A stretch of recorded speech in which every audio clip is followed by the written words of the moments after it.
spray. You don't have to put high volumes per hectare on. Yep. So I just let that on to in the next week or so. I'll just whack a urea on, and what that'll do is it'll shut the leaves down, because I mean they haven't got much more to deliver. It'll shut them down, and then of course in the week after that I'll just cut the top of them off, ready for pruning. Why do you cut the top off? Just to save a little bit of pruning cost, because you can imagine these. I should be able to cut well, not half a metre, but probably 400 mil off it, and that's stuff that doesn't have to be dragged away during for stripping. Because I mean the strippers, you know, if you go into that and cut them, and the strippers just go, oh my god, you know, don't blame them. I don't want to do it. And yeah, but what I have done this year is I've gone from this tractor here as my main spraying tractor, trimming tractor, all job tractor, to a full-size agricultural tractor, which is pretty standard for the industry, but I didn't have one.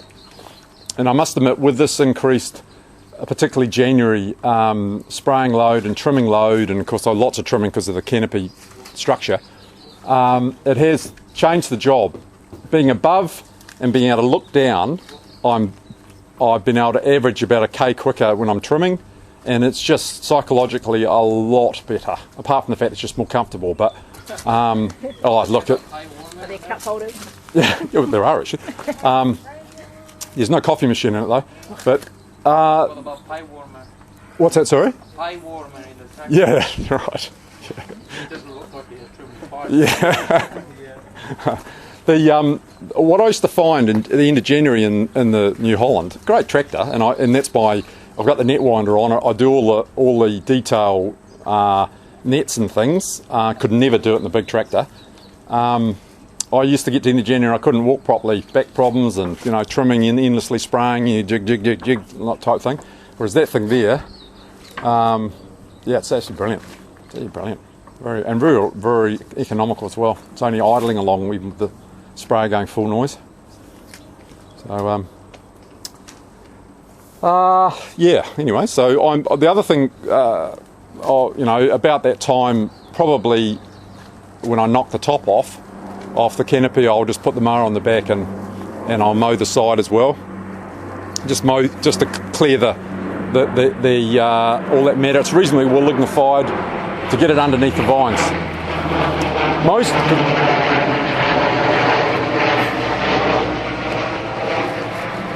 Most of the growing season, you won't see a lot of soil because there's always just a thin matter of organic matter on top. You know, something that's dying away, or not afraid of a little bit of weed growth, as long as it's not there during after veraison.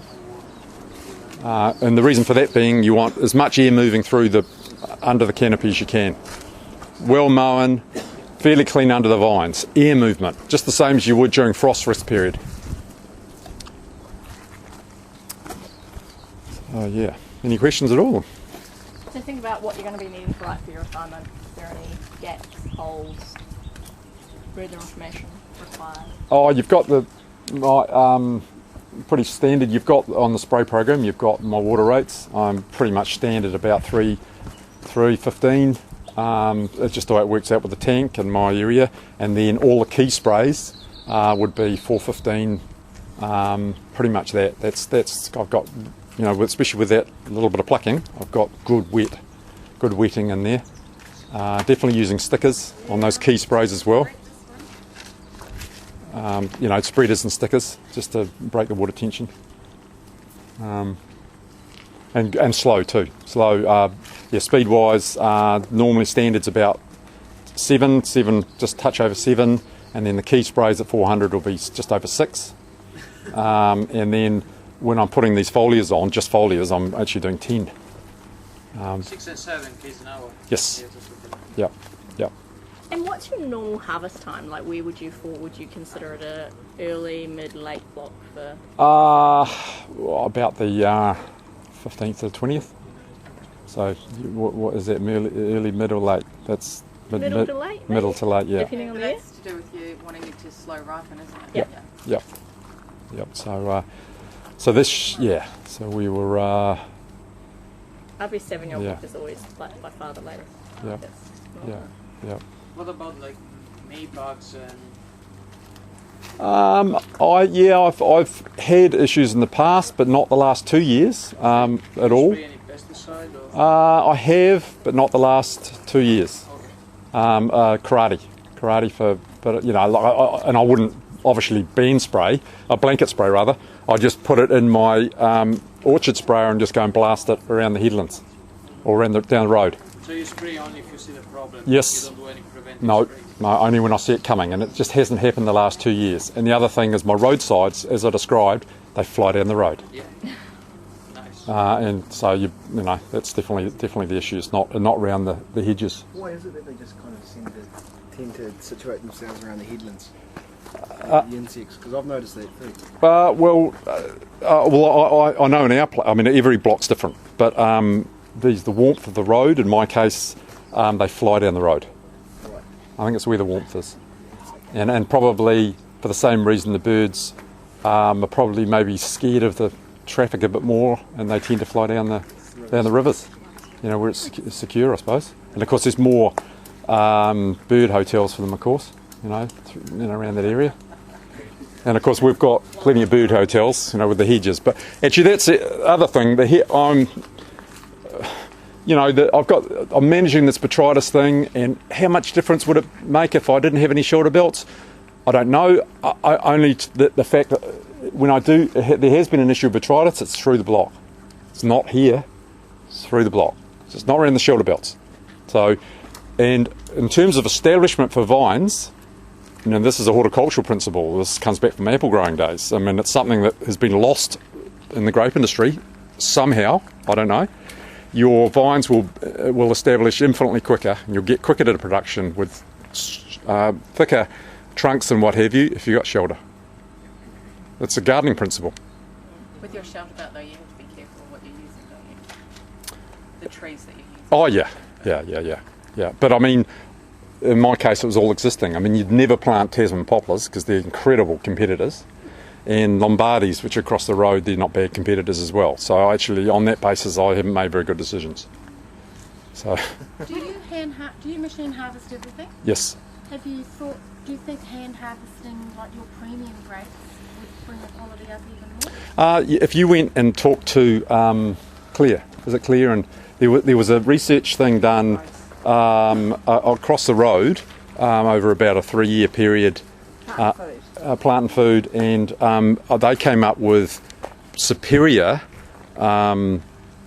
flavour profile and nose, bouquet, etc. And this is, you know, a bit inaccurate, but just quickly summarising, with machine harvesting. Which is faster. No, it's just the shaking it up, smashing it up. Even because you don't get any stalks. It's the juice and the skin contact. So you're opening up, and the juice can get in contact with those thiols and pull them out into the juice, which is what John's is very high on, is the thiol content. And that gets back to the sort of style that you're wanting to make. Yeah, right? exactly.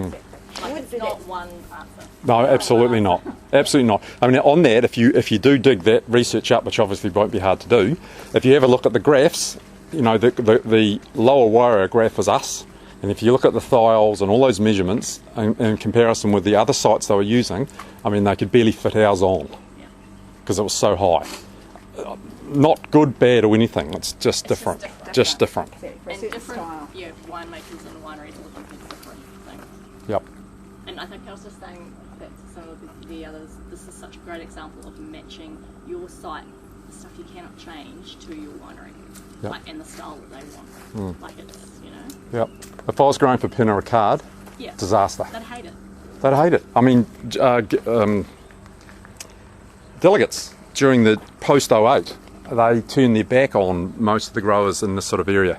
If I was growing for them, they would have maybe produced such a small amount that my vines would have gone vegetative and would have been horrible because they didn't respect the flavour profile that we grow. At the same time that Seclair were harvesting big volumes of ours and winning gold medals with it. But, you know, And it's what you're trying to achieve.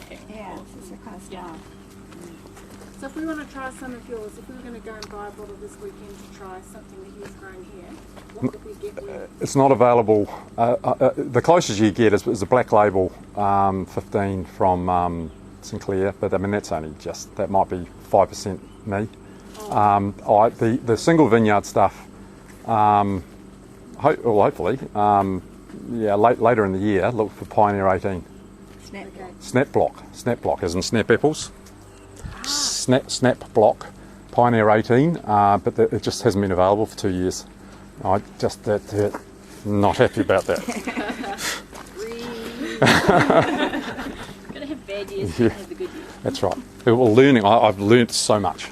Learnt so much for that reason, and it's an ongoing process, obviously. Continual learning. Yep. Any other questions? Comments?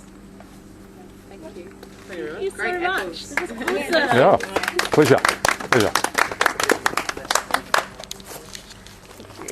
All the best.